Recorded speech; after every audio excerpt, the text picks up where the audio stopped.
जैन दोस्तों, जैसा कि आज 1 फरवरी को आपका थर्ड शिफ्ट का भी एसएससी जीडी का एग्जाम समाप्त हो गया है। तो आज की इस वीडियो में हम देखने वाले हैं 1 फरवरी थर्ड शिफ्ट पूछे गए 20 जीके जिसके प्रश्न में से अधिकतम रियल प्रश्न मिल गए हैं और इस शिफ्ट में ज़्यादातर जो प्रश्न है आपके नए देखने को मिले हैं। तो वीडियो को अंत तक देखिएगा, विथ एक्स्ट्रा फैक्ट के साथ हम वीडियो को आपको बताएंगे। इस बस आपसे निवेदन है कि चैनल पर नए, चैनल को सब्सक्राइब आपको जरूर कर लेना है, नोटिफिकेशन बेल को ऑल पे भी क्लिक कर लेना है। ठीक है, चलिए वीडियो को शुरू करते हैं बिना किसी देरी के। तो पहला तो सबसे बड़ा इजी सवाल हम ले लिए हैं कि बिहू जो नृत्य है वो किस राज्य का है। तो इसका सही उत्तर दोस्तों आपका आसाम हो जाएगा। आसाम में दोस्तों आपका बिहू नृत्य बनाया जाता है। बहुत इजी प्रश्न था। बिहू नृत्य असमिया संस्कृति का महत्वपूर्ण हिस्सा है जो कि बिहू त्यौहार से संबंधित है। बिहू में दोस्तों आपका बता दें असम में 3 बार मनाया जाता है। पहला तो आपका अप्रैल में, दूसरा आपका जनवरी में, तीसरा आपका अक्टूबर के अंतिम सप्ताह में। काटी बिहू, ये बिहू, वो बिहू, 3 बिहू आपका मूल रूप से मनाया जाता है। पहला आपका अप्रैल, दूसरा जनवरी, तीसरा आपका अक्टूबर में। ठीक है, तो इसका सही उत्तर दोस्तों आपका असम हो जाएगा। ठीक है, चलिए अगला क्वेश्चन को बढ़ते हैं। अगला क्वेश्चन देखिए पूछा गया दोस्तों आपका कि भारत में सेकेंड एशियन गेम्स कब हुआ था। ठीक है, तो दोस्तों आपको बता दें भारत में पूछा गया था। तो आपको बता दें कि भारत ने अब तक 2 बार अर्थात 1951, 1982 में एशियाई खेलों का मेजबानी किया है। तो आपका इस सवाल का आंसर आपका 1982 था, लेकिन जिनका आगे आने वाले शिफ्ट में एग्जाम में उनको एशियन गेम्स हम बता देते हैं। तो आपका पहली बार 1951 में, दूसरी बार का 1982 में मेजबानी किया था भारत ने।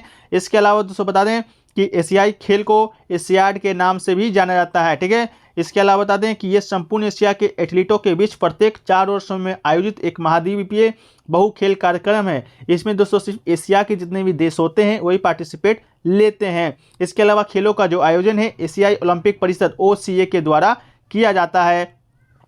इसके बाद बताएं आपका पहला जो एशियाई खेल है आपका 1951 में आयोजित हुआ था। ठीक है, पहला एशियाई खेल भारत में 1951 में आयोजित हुआ था 11 मार्च को। वो भी कहाँ, तो दिल्ली में। इसके अलावा दूसरा जो एशियाई खेल है जो एशियाई 2 के नाम से जाना जाता है वो आपका फिलीपींस की राजधानी मनीला में आयोजित हुआ था। वो आपका 1954 के बीच। ठीक है, तो देखिए पहला आपका भारत में ही आयोजित होता, पूरा एशियाई खेल का पहला एशियाई खेल आपका भारत में ही हुआ था 1951 में। इसके बाद दूसरा ओवरऑल आपका मनीला में फिलीपींस में हुआ था, लेकिन भारत में दूसरी बार का इस बार शिफ्ट में पूछा गया था। उसका राइट आंसर आपका 1982 हो जाएगा। ठीक है, चलिए अगले क्वेश्चन को बढ़ते हैं। तो अगला क्वेश्चन देखिए पूछा गया था 10वीं पंचवर्षीय योजना कब से कब तक था। तो बहुत सारे जो प्रश्न है आपका कुछ प्रश्न नए देखने को मिले हैं, लेकिन हालांकि आपका 10 से 12 जो प्रश्न आपका रिपीटेड आ रहे हैं या तो उनसे जुड़े फैक्ट से ही आ रहे हैं। तो दोस्तों इसके लिए हमने आपके लिए एक PDF को तैयार किया है जो कि दोस्तों अब तक के 48 शिफ्टों में पूछे गए 900 प्रश्नों का उत्तर है विद एक्स्ट्रा फैक्ट्स के साथ। इसको पढ़ लेते हैं तो हमारा आशा है कि आपको GK GS में कोई परेशानी नहीं होगा। इस PDF का जो प्राइस है मात्र 20 पे रखा गया है, बहुत ही न्यूनतम रखा गया है ताकि सारे लोग खरीद सकें। ठीक है, इसके अलावा बता देते इस शिफ्ट में आपका 900 प्रश्नोत्तर आपका 10 जनवरी से 31 जनवरी के बीच जितने भी पूछे गए GK GS करंट साइंस के उन सभी प्रश्नों को शामिल किया गया है। इसके अलावा डेली GK GS का क्विज भी ज्वाइन करना चाहते हैं तो इसका भी शुल्क आपका 20 रुपये है। अगर आप दोनों ज्वाइन करना चाहते हैं तो 30 रुपये में आप ज्वाइन कर सकते हैं। ठीक है, तो जो लोग भी अभी अब आने वाले शिफ्टों में एग्जाम होना बाकी है आप PDF को जरूर पढ़ लीजिए, क्योंकि बहुत सारे जो स्टूडेंट हैं उनका रिस्पांस अभी अच्छा आ रहा है। तो चलिए वीडियो को आगे बढ़ाते हैं। इसका ज़्यादा जानकारी आपको व्हाट्सएप पे मिल जाएगा, लिंक व्हाट्सएप नंबर सामने दिख रहा होगा। ठीक है, देखिए एक क्वेश्चन आपको पहले बता दिए 10वीं पंचवर्षीय योजना, तो आपका ये चला था 2002 से 2007 ईस्वी तक चला था। इसका राइट आंसर हो जाएगा। इसके अलावा इसके अध्यक्ष हैं जो कि अटल बिहारी वाजपेयी थे, और इस योजना का जो विकास लक्ष्य रखा गया था वो आपका 8.1% रखा गया था, लेकिन वास्तविक जो आपका लक्ष्य प्राप्ति हुआ था वो आपका 7.7% ही प्राप्त हो पाया था। इसके अलावा 10वीं पंचवर्षीय योजना के बाद आपका 11वीं पंचवर्षीय योजना भी चला था जो कि 2007 में आपका खत्म हुआ था। वो आपका शुरू हुआ था 2007 से 2012, और 2012 में आपका फिर से आपका 12वीं पंचवर्षीय योजना शुरू हुआ था जो कि 2012 से 2017 तक चला था। और भारत का अंतिम जो पंचवर्षीय योजना है वो आपका 12वीं पंचवर्षीय योजना ही था। इसके अलावा भारत का प्रथम पंचवर्षीय योजना का शुरुआत आपका 1951 ईस्वी में हुआ था जो कि आपका 1956 तक चला था। इसके अलावा द्वितीय जो पंचवर्षीय योजना है 56 से 61 तक आपका चला था। तृतीय आपका 61 से 66 तक चला था। ठीक है, तो चलिए अगला क्वेश्चन की ओर बढ़ते हैं। अगला क्वेश्चन पूछा गया था हरित क्रांति में किस फसल का उत्पादन पर सबसे ज़्यादा जोर दिया गया था। तो आपका बिहू नृत्य 10वीं पंचवर्षीय योजना, ये आपका हरित क्रांति सभी PDF में आपको मिल जाएगा। फ्री PDF भी आपको प्रोवाइड कराया जाता है। इस वीडियो का, जो कि टेलीग्राम पे मिल जाता है। टेलीग्राम चैनल से जुड़ जाइएगा। तो बता दें हरित क्रांति के बारे में, तो हरित क्रांति का संबंध है जो कि खाद्यान्न फसलों के उत्पादन से था। इसका जो मुख्य प्रभाव है आपका गेहूं पर पड़ा था। तो हरित क्रांति के फलस्वरूप गेहूं के उत्पादन में सर्वाधिक वृद्धि परिलक्षित हुआ था। तो आपका गेहूं बिल्कुल राइट आंसर हो जाएगा। बात करें हरित क्रांति का, तो आपका 1960 के दशक में आपका हरित क्रांति शुरू हुआ था। इसके अलावा हरित क्रांति के जो जनक माने जाते हैं पूरे वर्ल्ड लेवल पे आपके नॉर्मन बोरलॉग जाने जाते हैं, जो कि अमेरिका के निवासी हैं। हरित क्रांति का शुरुआत आपका मोरक्को देश से हुआ था। अब भारत के संदर्भ में बात करेंगे तो भारत में हरित क्रांति के जनक एम.एस. स्वामीनाथन जी जाने जाते हैं, जो कि आपका मूल रूप से आपका वैज्ञानिक थे। और आपका भारत में भी हरित क्रांति का जन्म आपका 60 के दशक में ही हुआ था। इसका जो आपका राज्य था सबसे पहले आपका पंजाब से शुरू हुआ था। ठीक है, चलिए अगला क्वेश्चन क्यों बढ़ते हैं। अगला क्वेश्चन पूछा गया था कि सागा दावा फेस्टिवल है सिक्किम में कौन सा धर्म के लोग मनाते हैं। तो सिक्किम का फेस्टिवल दोस्तों आपको दिया गया था। तो सिक्किम में आपका एक ही फेस्टिवल है जो कि सागा दावा है, जो कि दोस्तों आपका सिक्किम का सबसे प्रसिद्ध त्योहारों में से एक है और बौद्ध धर्म के दर्शन से परिचित होने का एक अनूठा अनुभव प्रदर्शन करता है। तो आपका इसका राइट आंसर बौद्ध धर्म हो जाएगा। ऑप्शन में जैन, बौद्ध, सिख, आपका हिंदू सभी धर्म को दिया गया था। तो आपका बौद्ध धर्म राइट आंसर होने वाला है। एक क्वेश्चन देके पूछा गया था यूपीएससी के चेयरमैन का कार्यकाल कितना होता है। ये क्वेश्चन आपसे पूछा गया था। तो आपको बता दें यूपीएससी का अध्यक्ष का जो कार्यकाल होता है 6 वर्ष की अवधि, या जब तक वो 65 वर्ष की आयु प्राप्त नहीं कर लेता है तब तक कोई अपने पद पर बना रह सकता है, जो भी पहले हो जाए। लेकिन देखिए इसका जो तात्पर्य आपका 6 वर्ष और 65 वर्ष दोनों आपके ऑप्शन में दिया गया था। तो देखिए 6 वर्ष मतलब कि आज मान लीजिए आज कोई यूपीएससी के अध्यक्ष बनते हैं तो 6 वर्ष पूरा कर लेते हैं, या सबसे पहले आपका उनका 65 साल आयु पूरा हो जाता है, वो तब तक है जो कि यूपीएससी के अध्यक्ष के पद पर बने रहेंगे। तो ये क्वेश्चन दोस्तों आपका देखने को मिला था। बात करें यूपीएससी का तो इसका फुल फॉर्म दोस्तों आपका यूनियन पब्लिक सर्विस कमीशन हो जाता है। और इसके जो वर्तमान में अध्यक्ष हैं वो आपको बता दें तो डॉक्टर मनोज सोनी इसके वर्तमान में अध्यक्ष हैं। तो आपका राइट आंसर आपका अगर पूछ दिया जाए यूपीएससी के अध्यक्ष के बारे में तो आपका वर्तमान में कौन है, तो डॉक्टर मनोज सोनी जी हैं। इसके अलावा आपका यूपीएससी का जो संबंधित अनुच्छेद है वो आपका अनुच्छेद 315 है। और इसी में दोस्तों आपका बताया गया है कि यूपीएससी में कितने सदस्य होते हैं। तो यूपीएससी में आपका 9 से 11 सदस्य होते हैं। और यूपीएससी को दोस्तों आपका नियुक्ति कौन करता है, तो यूपीएससी की जो नियुक्ति है भारत के राष्ट्रपति के द्वारा किया जाता है। यह भारत की एक केंद्रीय भर्ती एजेंसी है, ये एक स्वतंत्र संवैधानिक निकाय है।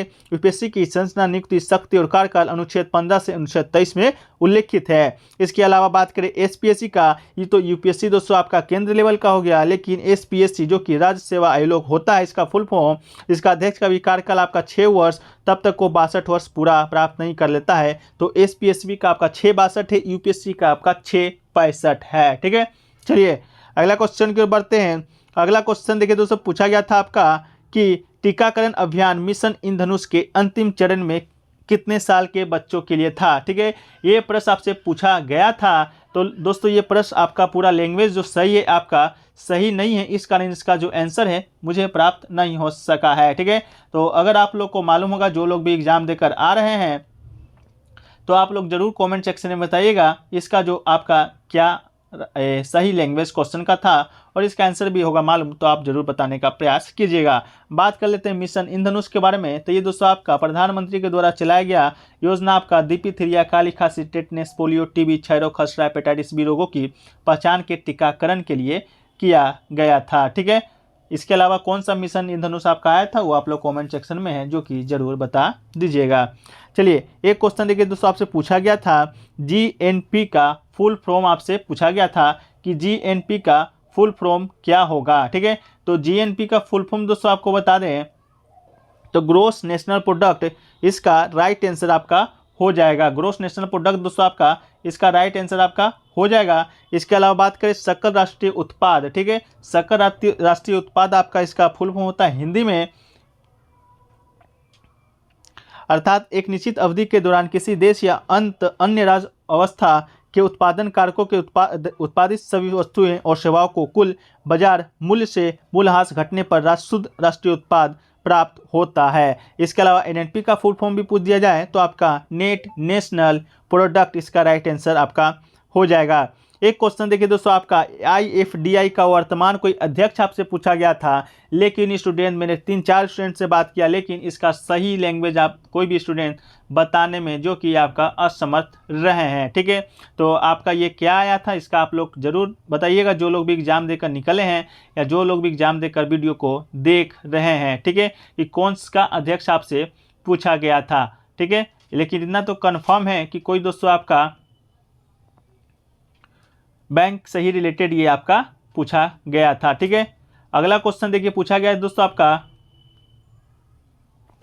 कि PM किसान सम्मान निधि योजना का जो उद्घाटन है वो दोस्तों आपका किसने और कब किया था। ठीक है, तो आपको बता दें PM किसान सम्मान निधि योजना, तो इसका तो उद्घाटन है आपका प्रधानमंत्री नरेंद्र मोदी जी के द्वारा 24 फरवरी 2019 को उत्तर प्रदेश के गोरखपुर जिले में PM किसान योजना की शुरुआत किया गया था। तो नरेंद्र मोदी 2019 इसका राइट आंसर आपका हो जाएगा। इस योजना के जो तहत है आपका सभी छोटे और सीमांत किसानों को रुपए की आय सहायता प्रदान की जाएगी और 3 किस्तों में 6,000 रुपये प्रति वर्ष जो सीधे उनके बैंक अकाउंट में जाएगा।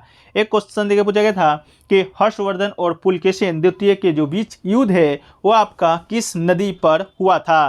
तो आपको बता दें इसका राइट आंसर तो आपका पहले लिख लीजिए, नर्मदा नदी इसका राइट आंसर हो जाएगा। चालुक्य राजा हर्षवर्धन और पुलकेशिन द्वितीय ने 618 ईस्वी में नर्मदा नदी के तट पर हर्षवर्धन को हरा दिया था। पुलकेशिन द्वितीय वातापी के चालुक्य वंश का राजा था जो कि 618 में नर्मदा नदी के तट पर हर्षवर्धन से युद्ध किया था। हर्षवर्धन कन्नौज से अपनी सेना लेकर आया था और इस युद्ध में पराजित हो गया था और इस युद्ध में उसके हाथियों को काफ़ी नुकसान हुआ था। एक क्वेश्चन देखिए पूछा गया था आपका मौलिक कर्तव्य से कि जब आह्वान किया जाए और देश की रक्षा करें और राष्ट्रीय कर्तव्य का प्रदान करें तो डैश अधिकार में निहित है। तो इसका राइट आंसर आपका मौलिक कर्तव्य हो जाता।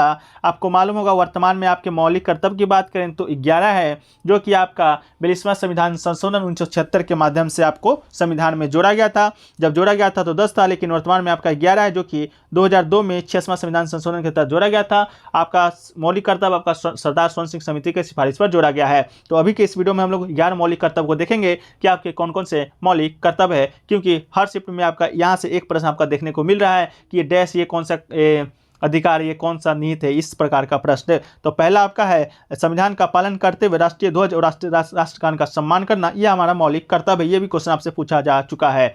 अगला है स्वतंत्रता संग्राम के सिद्धांतों का पालन करना, ये भी मौलिक कर्तव्य है। इसके अलावा भारत की संपूर्णता और अखंडता की रक्षा करना, ये भी मौलिक कर्तव्य है। और आपका ये है कि जब आह्वान किया जाए देश की रक्षा करें और राष्ट्रीय कर्तव्य का प्रदान करें, तो ये अभी पूछा गया था। इसके अलावा भाईचारे की भावना, ये भी मौलिक कर्तव्य है। इसके अलावा मिश्रित संस्कृति को जीवित रखना, ये भी मौलिक कर्तव्य है। इसके अलावा प्राकृतिक पर्यावरण की रक्षा करना, वैज्ञानिक सोच को विकसित करना, ये भी पूछा जा चुका है। इसके अलावा सार्वजनिक संपत्ति को सुरक्षित रखना, उत्कृष्टता के लिए प्रयास करना और सभी माता पिता अभिभावकों की जिम्मेदारी है कि वो अपने 6 से 14 साल के बच्चे के लिए स्कूल भेजें, ये भी आपका मौलिक कर्तव्य है। यह आपका जो अंतिम जो मौलिक कर्तव्य देख रहे हैं वो आपका संविधान संशोधन 2002 के माध्यम से भारतीय संविधान में जोड़ा गया था। ठीक है, एक क्वेश्चन देखिए पूछा गया था 1928 में ये Hindustan socialist Republic association HSRA की स्थापना दिल्ली में कहाँ किया गया था।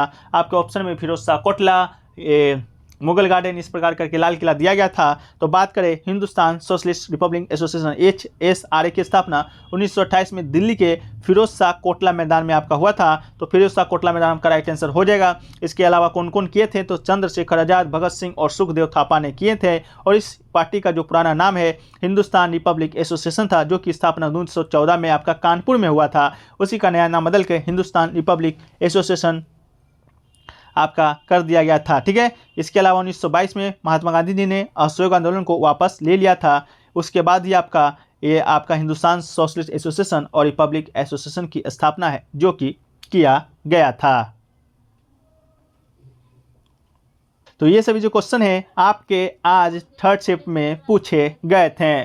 तो कितना भी न्यू क्वेश्चन क्यों ना पूछ दिया जाए, जो आपका ज़्यादातर जो प्रश्न है आपका रिपीटेड ही आएंगे या तो उनसे जुड़े फैक्ट से आएंगे। तो अभी तक जो लोग भी एग्ज़ाम बाकी है जिन लोगों का भी, वो लोग PDF बाय करना चाहते हैं तो आप लोग PDF बाय करके कुल 48 शिफ्ट में पूछे गए 900 प्रश्नों का सही उत्तर है। और जब तक आपका एग्जाम चलेगा, जब तक आपको PDF है जो कि प्रोवाइड कराया जाता है, आपको टेलीग्राम का लिंक दिया जाता है, तब तक आपका एग्जाम है, जब तक आप उसमें रहिएगा वहाँ पर डेली PDF है जो कि भेज दिया जाता है, वो भी मात्र 20 रुपये में, ताकि जेन्युइन लोगों को ही ये मिल सके, ज़्यादा लोगों को नहीं। ठीक है, इस जो आपका प्राइस 20 रुपये रखा गया है, इसको लेने के लिए आपको व्हाट्सएप पर संपर्क करना होगा। व्हाट्सएप नंबर आपको सामने दिया गया है, इसके अलावा डिस्क्रिप्शन बॉक्स में भी व्हाट्सएप नंबर आपको मिल जाएगा। ठीक है, तो वीडियो को अच्छा लगा कमेंट सेक्शन में बता दीजिएगा, अच्छा लगा वीडियो को लाइक कर दीजिएगा, और चैनल पे नए होंगे चैनल को सब्सक्राइब तो आपको कर ही देना है, और नोटिफिकेशन बेल को ऑल पे भी क्लिक कर लीजिएगा, ताकि ऐसे ही आपका नॉलेजफुल वीडियो और 100% रियल क्वेश्चन के साथ सटीक एनालिसिस किसी भी एग्जाम का आपको मिलता रहे। तो चलिए मिलते हैं नेक्स्ट वीडियो में, जब तक के लिए जय हिंद जय भारत।